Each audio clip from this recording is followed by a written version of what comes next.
Sitaram Hanuman. Astro भी सनातन में आप सभी का एक बार फिर से स्वागत है। आज हम एस्ट्रो फॉर बिगनर सीरीज़ में बात करेंगे कुंडली के 8वें घर के बारे में, एक ऐसे घर के बारे में जो बहुत रहस्यमयी है। तो बिल्कुल भी देरी ना करते हुए शुरू करते हैं आज की क्लास। क्या कहता है आपकी कुंडली का 8वां घर? आपकी कुंडली का 8वां घर आपको बताता है आपकी मौत की परिस्थिति, आपकी मौत कैसे होगी, किस तरीके से होगी। ये डिपेंड करेगा उस कुंडली में कौन सी राशि बैठी है और उस राशि का स्वामी कहाँ बैठा है। आपकी परंपराएं, आपकी वसीयत और आपका बीमे का पैसा, ये सब कुंडली का 8वां घर दिखाता है। अगर कुंडली में अच्छे ग्रह बैठे होंगे तो आप निश्चिंत रहिए, ये मान के चलिए किसी की मृत्यु से आपको बड़ा पैसा मिलेगा। आपको ऐसी पैसा मिलेगा जो किसी ने बीमा आपके नाम पे करा के रखा होगा। रहस्यमय चीज़ें, रहस्यवाद और मानसिक प्रतिभा भी दिखाता है 8वां घर। आप रहस्यमय ही रहेंगे या फिर रहस्यमयी चीज़ों से जुड़े रहेंगे। हो सकता है आप किसी रिसर्च में हो। खोज, इतिहास, यौन कांड, हानि, बाधाएं और लांछन भी आपका 8वां घर दिखाता है। इन सब चीज़ों को देखने के लिए हमें 8वें घर की राशि को ध्यान से देखना होता है। जब जब 8वें घर की दशा चलेगी तो या तो दोष लगेगा या बदनामी रहेगी।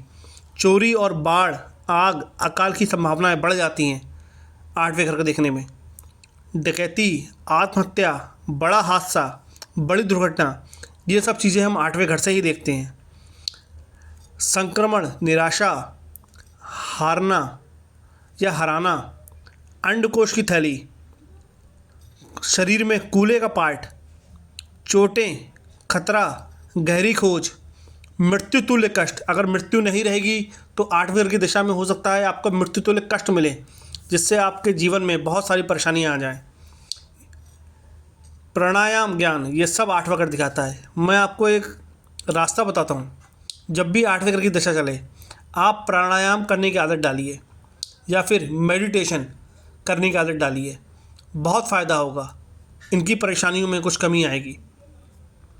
अगर आपकी कुंडली में 8वें घर में राहु या शनि बैठे हैं तो हो सकता है ऐसे इंसान को बवासीर की बीमारी हो जाए। या फिर अगर आपकी कुंडली में मंगल बैठे हैं तो हो सकता है ऐसे इंसान की मृत्यु हिंसक मृत्यु होगी। हमारी पहली महिला प्रधानमंत्री श्रीमती इंदिरा गांधी की अगर आप कुंडली उठा के देखेंगे तो उनके 8वें घर में मंगल बैठे हुए हैं, उनकी मृत्यु हिंसात्मक हुई। इसी तरीके से उनके दोनों पुत्रों की मृत्यु भी इसी प्रकार से हिंसात्मक हुई थी। उनकी कुंडली में भी उनके 8वें घर का संबंध मंगल से बन रहा था।